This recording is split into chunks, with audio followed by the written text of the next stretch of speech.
नांदेड शहरातील गँगवॉरमध्ये सहभागी असलेला फरार आरोपी गुंड शाहरुख शेखचा शाहरुख कबूतर असा थंबनेल लाईनमध्ये आलेला उल्लेख पाहून तुम्ही थोडं गोंधळून गेले असाल, पण त्याचे पंटर लोक त्याला शाहरुख कबूतर याच नावाने ओळखतात। तो एक सराईत गुन्हेगार असून गुन्हा करून तो दरवेळी कबुतरासारखा उडून जातो, म्हणून तर त्याचं नाव शाहरुख कबूतर असं पडल्याचं बोललं जातं। आता पुन्हा एकदा तो पोलिसांची दिशाभूल करून फरार झालाय। नांदेड शहरातील तिहेरी हत्याकांडाच्या घटनेला आज 5 दिवस पूर्ण होऊन गेलेत, मात्र तरीही तो पोलिसांना सापडत नाहीये। आश्चर्याची गोष्ट म्हणजे तो सोशल मीडियावरील इंस्टाग्राम ऍपवर ऍक्टिव्ह आहे। तेरा लाडला लोटेगा जरूर असं म्हणत इंस्टाग्राम आयडीवर तो एकामागून एक स्टोरी अपलोड करतोय। थोडक्यात काय तर एक प्रकारे तो नांदेड पोलिसांना थेट चॅलेंज देतोय। यावरून नांदेड पोलिसांची अब्रू पुन्हा एकदा वेशीवर टांगली जात असल्याच्या चर्चा रंगल्या। याच पार्श्वभूमीवर नेमकं काय घडतंय ते या व्हिडिओतून समजून घेणार आहोत। नमस्कार, मी पूजा आणि आपण पाहतायत देदनका।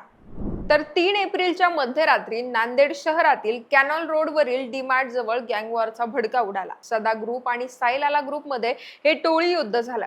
यात धारदार शस्त्रांचा वापर करण्यात आला, ज्याचा परिणाम रात्री 1:30 वाजता धुरंधर चित्रपट पाहून बाहेर पडलेला सदा ग्रुपचा अर्जित सिंग चव्हाण याचा जागीच मृत्यू झाला, तर त्याचे 2 साथीदार जखमी झाले। दुसऱ्या बाजूला साईलाला गँगचा मोहम्मद अरबाज जागीच ठार झाला, तर याच गँगचा सय्यद आवेज गंभीर जखमी झाल्यानं आधी त्याला शहरातील जिल्हा रुग्णालयात नेण्यात आलं होतं, पण प्रकृती चिंताजनक असल्यानं त्याला विष्णुपुरी येथील डॉक्टर शंकरराव चव्हाण शासकीय रुग्णालयात रेफर करण्यात आलं।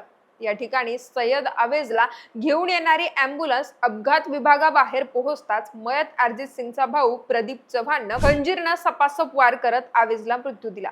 एक प्रकारे प्रदीपनं आपल्या भावाच्या हत्येचा बदला घेतला। पण खळबळ तेव्हा उडाली जेव्हा या घटनेचा थरारक व्हिडिओ सोशल मीडियावर व्हायरल झाला, ज्यात स्पष्टपणे दिसतंय की पोलीस आणि सुरक्षा रक्षकांसमोरच प्रदीपनं सय्यद आवेजची हत्या केली।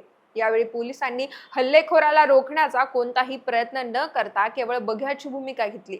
त्यामुळे नागरिकांकडून तीव्र संताप व्यक्त करण्यात येतोय आणि सुरक्षा यंत्रणा नेमकी असते कशासाठी असा प्रश्न विचारला जातोय। बऱ्या या घटनेनंतर पुढील 48 तासात नांदेड शहरात आणखी 2 खून झाले, त्यामुळे नांदेड पोलिसांच्या कार्यक्षमतेवर आणखी टीकेची झोड उठवली जाते। नांदेड पोलिसांचा वचक संपला असा थेट आरोप जनतेतून उघडपणे होऊ लागलाय। दरम्यान खुनांच्या या घटनेतील काही आरोपींना पोलिसांनी अटक केली आहे, पण कॅनॉल रोडवर झालेल्या गँगवॉर मध्ये सहभागी असलेला आरोपी आणि साईलाला गँगचा पंटर शाहरुख शेख उर्फ शाहरुख कबूतर हा अजूनही फरार आहे। गँगवॉरच्या घटनेत तो देखील जखमी झाला होता अशी माहिती पुढे आली होती, पण गेल्या 5 दिवसांपासून तो फरार आहे। पोलिसांकडून त्याचा शोध सुरू असल्याचं सांगितलं जात आहे, मात्र अजूनपर्यंत तरी तो पोलिसांना सापडलेला नाहीये। या उलट फरार असताना शाहरुख कबूतर हा सोशल मीडियावर चांगला सक्रिय असल्याचं पाहायला मिळतं। इंस्टाग्रामवर शाहरुख शेख या नावानं त्याचा अकाउंट असून तो स्वतःला SRK तसंच विलन असल्याचं सांगतो।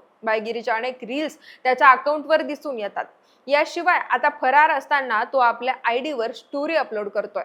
त्या 24 तासापूर्वी त्यानं 2 व्हिडिओ अपलोड केले असून एक प्रकारे तो पोलिसांना थेट चॅलेंज देतोय। जाता जाता मी तुझं मन दुखावलं, पण असा माझा उद्देश नव्हता असं म्हणत एक स्टोरी त्यानं कदाचित त्याच्या प्रियसीसाठी ठेवली आहे, तर दुसरी स्टोरी त्यानं त्याच्या आईसाठी ठेवली आहे। त्या व्हिडिओ सॉन्ग मधून तो सांगतोय की फक्त माझ्या आईला तुम्ही सांभाळा, ती खूप परेशान होत असेल, तिला समजून सांगा की तुझा लाडला नक्की परत येईल। मंडळी, अशा पद्धतीनं शाहरुख कबूतर एकीकडे इंस्टावर ऍक्टिव्ह असूनही नांदेड पोलिसांना मात्र तो सापडत नसल्यानं पोलिसांची अब्रू पुन्हा एकदा वेशीवर टांगली गेल्याचं बोललं जात आहे। त्याचे पंटर त्याला कबूतर का म्हणतात हेच या घटनेवरून अधोरेखित होत आहे। तर दुसरीकडे गँगवॉर मध्ये गुन्हेगारांच्या झालेल्या खुनानंतर सोशल मीडियावर भाई डॉन मिस यू, वाघ गेला, भाईचा बदला लवकरच, भाई अमर झाला अशा पोस्टचा खुलेआम मारा सुरू झालाय। त्यामुळे गुन्हेगारांबद्दल आजच्या तरुणांमध्ये एवढी सहानुभूती का निर्माण होते? अशा प्रकारे पोस्ट करून गुन्हेगारीला प्रोत्साहन देणाऱ्या पोरांवर कठोर कारवाई कधी होणार असे प्रश्न या निमित्तानं विचारले जात आहेत। तर प्रत्यक्षात गुंडगिरी संपवणं कठीण काम नाही, फक्त त्यासाठी गुंडांच्या डोक्यावर असलेला नेत्यांचा हात आधी बाजूला होणं गरजेचं आहे। त्यानंतर डॅशिंग पोलीस अधिकारी आणून त्यांना मोकळीक दिल्यास या गुंडांना पळता भुई थोडी होईल, पण ते स्वातंत्र्य देण्याची मानसिकता कदाचित राजकीय मंडळींची नाहीये, कारण या गँग राजकारण्यांनीच त्यांच्या स्वार्थासाठी पोसलेल्या असतात। अशा वेगवेगळ्या प्रतिक्रिया आता नांदेड शहरातील नागरिकांमधून समोर येत आहेत। मंडळी, नांदेड मधील गँगवॉर आणखी किती जणांचा बळी घेणार, की मग पोलीस अधीक्षक अविनाश कुमार नांदेड मधील गुन्हेगारी मोडीत काढतील, याकडे आता सर्वांचं लक्ष लागलंय।